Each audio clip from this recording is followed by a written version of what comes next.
is extremely important from a clinical perspective about what's happening in terms of Turner syndrome. And we're going to talk about the entirety of the disease, starting from genetics to clinical parameters, how we have had changes in terms of pathophysiology, evaluation, assessment, and management. And this is one condition which is very common, but unfortunately, there are a lot of issues which cause confusions in that regards. Year-old girl with growth failure who presented to a pediatrician basically with growth failure and was found to be short and was found to have a weight also which was compromised. And further evaluation showed a TSH level which was basically slightly high. She was started on Eltroxin, but there was no clinical response. And subsequent to that was referred with complaints of growth concern. Now, this is a case which clearly we have got significant short stature. The TSH is high and you think the diagnosis is made. But what is important to understand is that there are many other conditions which may actually attribute to hypothyroidism.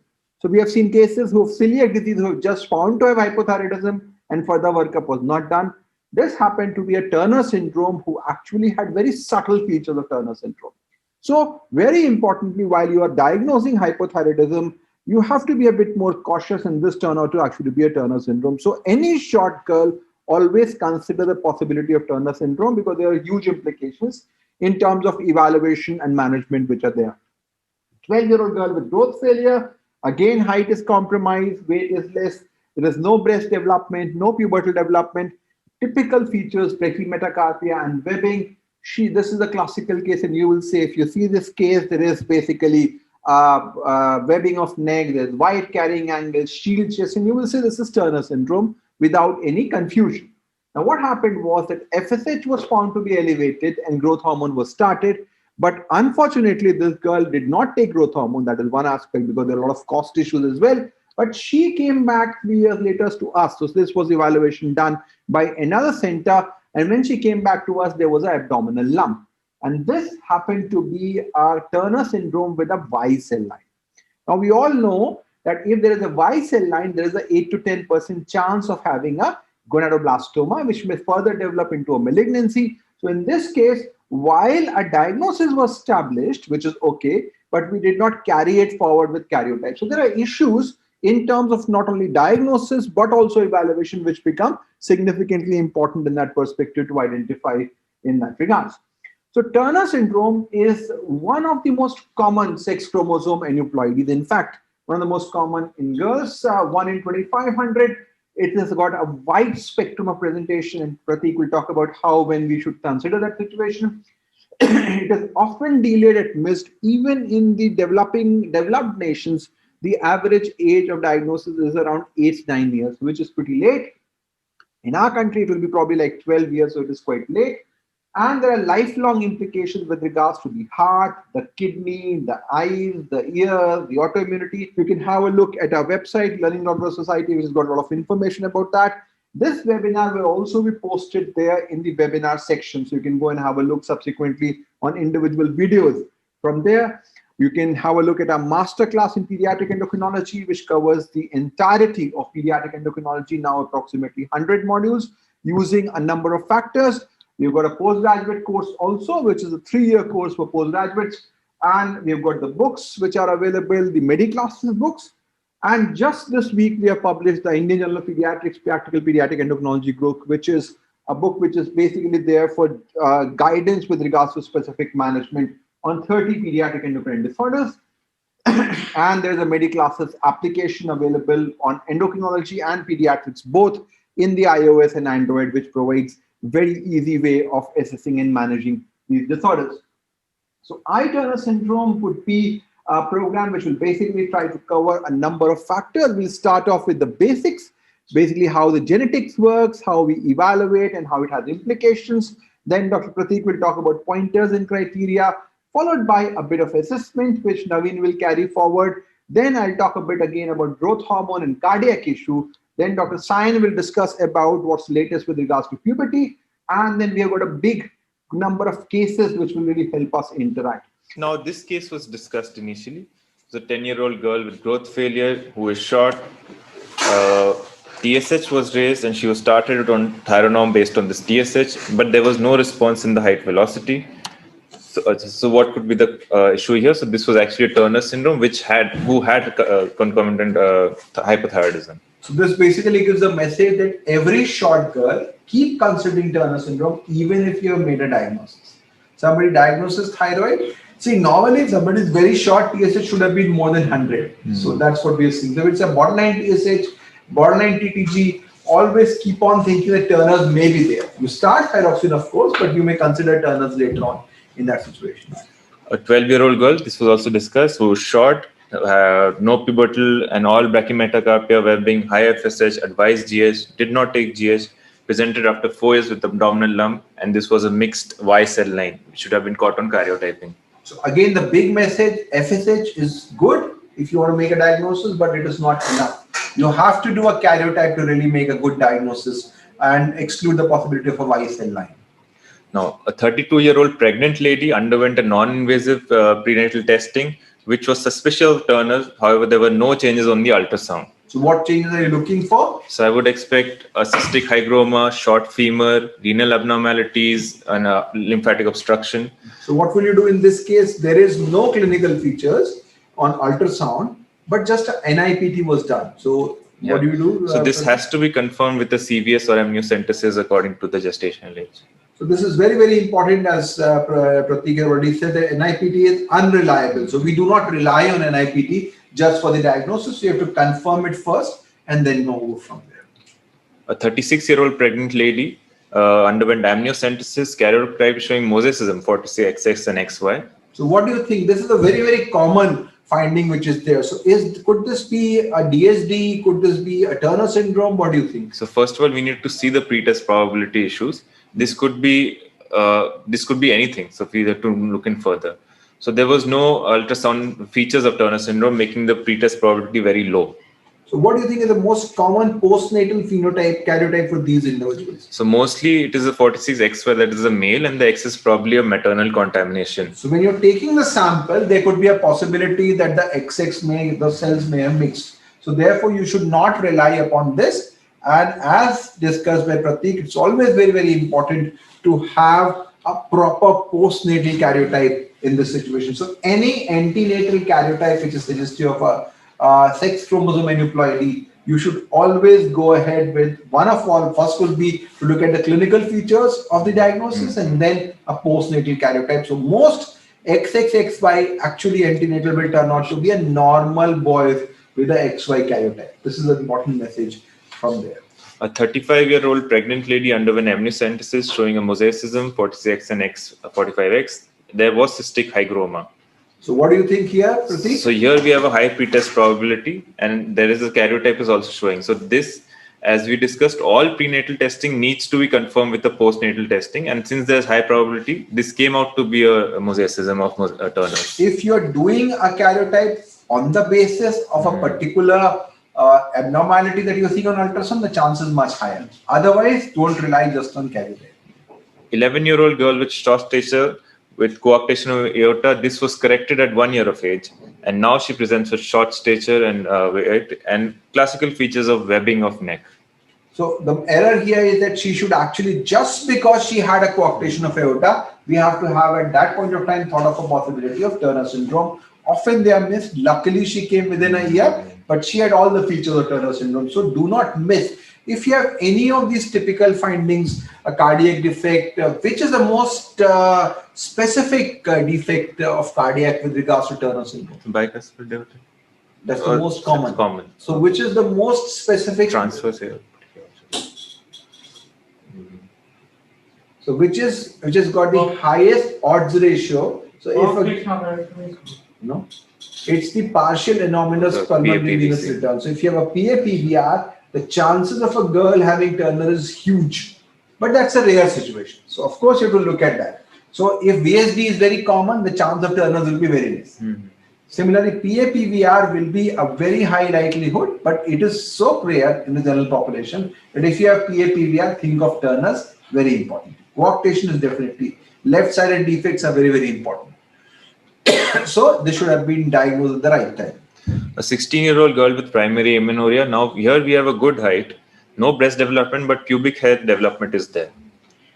Somebody did an FSH which was more than 100, and a karyotype showed a deletion post the 20Q level. So is this Turner syndrome? So as I discussed earlier, anything beyond 20Q does not really call Turner syndrome. It is primarily an ovarian insufficiency. So it's basically in the FMR region. So if you had not done the karyotype, you might just have labeled as a POI. Yes. So this is not Turner's. Why is it important? Because you don't need to do a cardiac evaluation here. You don't need to look at hearing here. It's just that you have got a distal defect, which is not going to have a significant impact.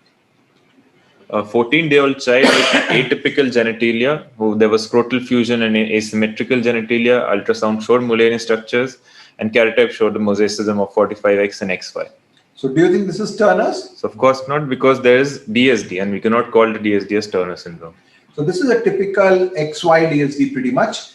There is gonads are, we've not mentioned about the gonad, but anyway, so this is more like a, as discussed in the last time, more like a classically what we said mixed gonadogenesis, that sort of picture. So asymmetrical is there. So if there is a atypical genitalia, never label them as Turner. So Turner is a phenotypic female with the clinical features with one intact X chromosome and deletion of part or entire of the remaining X chromosome.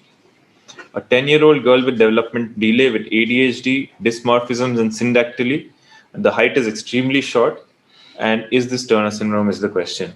So as we can see, this is probably a ring chromosome because there's dysmorphism and syndactyly. And this is probably involved the XIST region. And this is because of that problem. So again, if you have got XIST involvement, they will have short stature, but they will have many more things. Why do they have all these problems, Nami? Because of the other, which has to be inactivated, has not been inactivated, so there will be a lot of genes. So a lot of dual expression of these genes, and that's why you have there. So this is traditionally not really Turner syndrome, but of course, because some other genes are also deleted, you will have a problem there. So this is a classical ring chromosome. A 10-year-old girl with short stature, height is short, with brachymetacarpia, webbing, and karyotype showing marker syndrome, a marker chromosome. So what will you do here, Sayan? So as the child has a marker syndrome, we have to go in for a fish analysis to determine X or Y. Yeah, because we don't know in the marker chromosome whether it's a X or Y. So you do a simple fish, and that will tell you which way to go forward. 12-year-old girl with Turner syndrome, diagnosed at 8 years of age. Now short stature is there. Child is on growth hormone. It showed increased growth velocity, but then presented with clitoromegaly and hirsutism. So what do you think, Pratik, is happening here? So this is probably the expression of the Y cell line, which has not been detected earlier. So probably the next step is to get a fish, and which showed a Y cell line, and the best thing is to do a prophylactic gonadectomy. So again, if you have clitoromegaly and hirsutism happening at this age in Turner's, or we talked about in DSD, we said that if you have gynecomastia in a male and virilization in a female, you're dealing with a ovarian or a testicular tissue. The same thing is happening here. There is some component of testicular tissue which is causing this virilization. So Y cell line should be done, and gonadectomy, as you said, was the right thing. A 9-year-old girl with Turner syndrome who is short, with poor growth velocity. Somebody did a peak GH stimulation and it showed normal. So what was the issue here? Do you think this girl will benefit from GH? No, sir, it is not actually GH deficiency because the estrogen response is not present, which could lead. So testing. So this testing is not required because this is more like a pharmacological. So your decision for treatment is not based upon your growth hormone testing. It is oxological. So her height is definitely way beyond the 5th percentile. She merits. Don't do a GH testing. It's not going to help you out in that regards.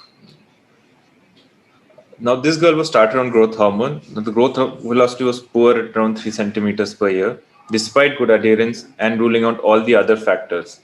So what turned out to be the question was that the girl wasn't just a physiological replacement dose, and she should have been on much higher, almost double the dose which she was getting. This is something which is very important. So if you want to treat it properly. There's no point in actually giving a small dose. You're wasting a lot of money and not getting out of any benefit. So best would be to start in a proper dose of around 45 to 50, which will increase the growth. Now this same girl, after 3 years, showed initial good response. Then again, there was growth velocity was poor. We looked at the other features, and she said that she had abdominal pain, and on evaluation there was anemia. So what do you think, Pratik? So the various causes of decreased growth can be hypothyroidism, celiac disease, and IBD. And it turned out that this girl had a TTG of more than 220. This is probably. And remember, her initial TTG was negative. So as Naveen had said, you have to follow up also. It may develop over time. So celiac will be a big indication in that regards. She started on gluten-free and she showed improved growth. So always consider your general endocrinology very importantly. Just because she is Turner's, don't forget that she can have celiac, she can have hypothyroidism. All those things can be there. A 12-year-old girl with Turner syndrome who was short and showing no breast development was then concerned about growth. So what would be the plan here? So this is a classical presentation. As Sayan was saying that they come to us so late, what to do? Now, if you want to wait for 4 years for growth hormone, that will be 16 years. So the options here, Pratik, So will be? we can either give a non-anatomizable androgen, which is oxandrolone, or delay the pubertal induction till up to 14 years. So these will be the two options. A 12-year-old girl with Turner syndrome on growth hormone for 4 years, and pubertal induction was done, and she reached breast staging. The plan was whether to do pubertal induction or not, and she reached breast staging 2.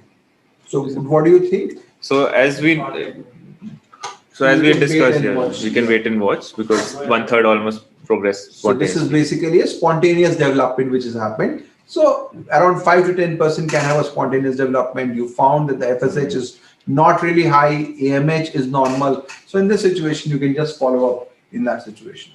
A 15-year-old girl with the complaints of primary amenorrhea, height is 132 centimeters, and with the webbing of neck, and FSS is 120, very high, and with the karyotype of 45x. Now, this girl was started on an ethinyl estradiol dose of 20 microgram per day. So, Sayan, do you agree with this? Sir, it should be started from around 2 micrograms per day. So, first, ethinyl estradiol is not something which we recommend. Ideally, go by the subcutaneous. If not available, go by Valerate. That is better. And then you start at 10% of the dose. So, this is huge. So she will have a huge problem which will happen because of the sudden estradiol surge which is there. So always start at a low dose and gradually build up from that situation. And she was then started on a lower dose.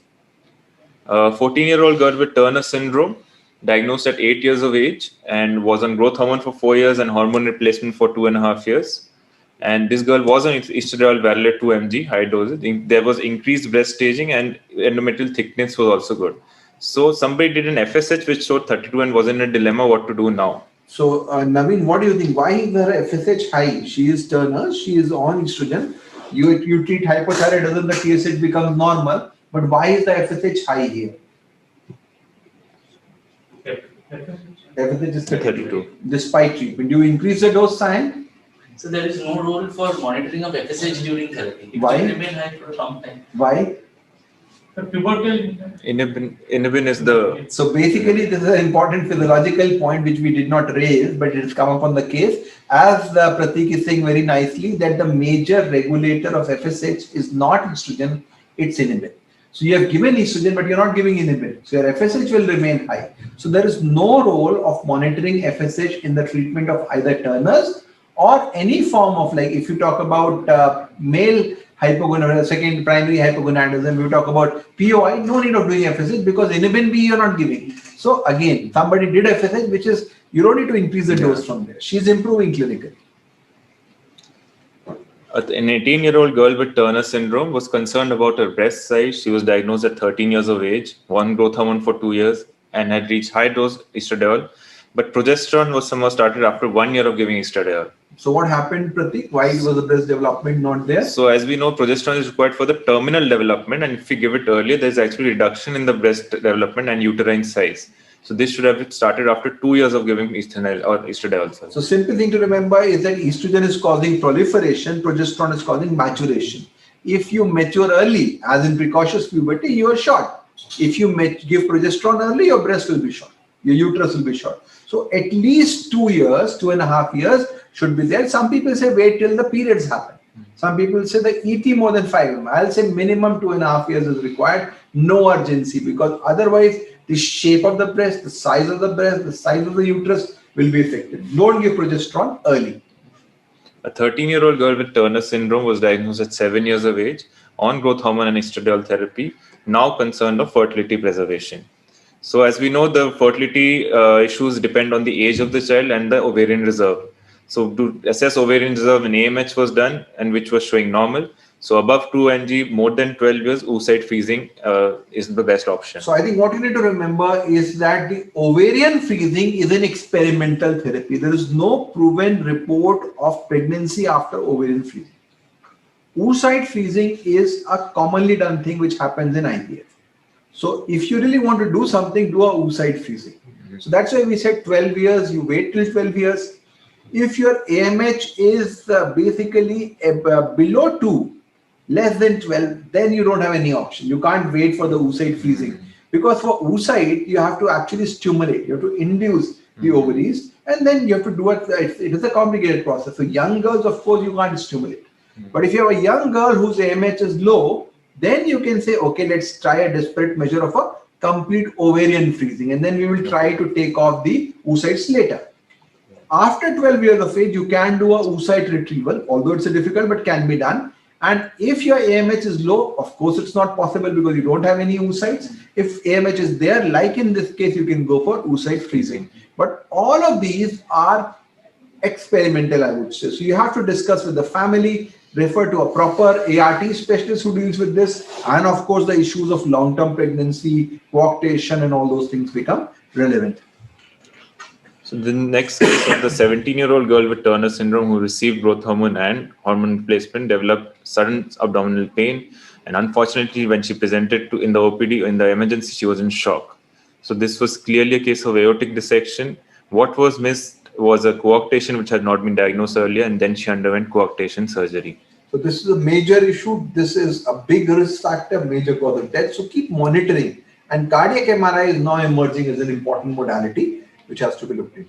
A 24-year-old lady with Turner syndrome was well managed during the pubertal period. Oocyte donation and ART was done for her, and she was now pregnant. But unfortunately, she too developed abdominal pain. This was an aortic dissection. What was missed was an uncontrolled hypertension in this case, which led to this dissection. So never ever advise a pregnancy or an ART before you have had a proper cardiac clearance, because that could be a big issue. And if there is uncontrolled hypertension, coarctation surgery, there's a huge risk which may happen subsequently. A 13-year-old girl with Turner syndrome diagnosed at 8 years of age received growth hormone for 4 years and non-estradiol therapy. Now she comes with worsening of school performance. So what all will you think, Naveen? Hypothyroidism could be a possibility. Hearing defect could be a possibility. Eye abnormality could be a possibility. So you have to look at all evaluation. And in this girl, there was a hearing defect, and a myringotomy was done after that. So often at this age, you're more of a conductive sort of a thing. So effusions, which will be more common. So that will help you out in that. So I think thanks a lot, Prateek, for discussing this whole topic very well with the cases. So what we'll do now is just to go through the basic things. So you need to understand that the diagnosis of Turner syndrome requires a combination of clinical parameters and karyotype, and a minimum 30-cell karyotype is what is recommended. Look for growth, cardiac and ovarian issues. Very importantly, only phenotypic female with loss of partial and complete X is required. There is a significant genotype-phenotype correlation. If there is classical form, more severe, mosaic milder. If you have a Q form, more of hypothyroidism. P deletion, if you have a P deletion, of course, you will have more of a growth failure. Distal Q deletion is more of the presentation with the ovarian failure. If there is a ring chromosome, you have to think about mental retardation and psychosocial issues, and marker chromosome, the risk of malignancy becomes important, and manage growth, cardiac, puberty, and all those things in an appropriate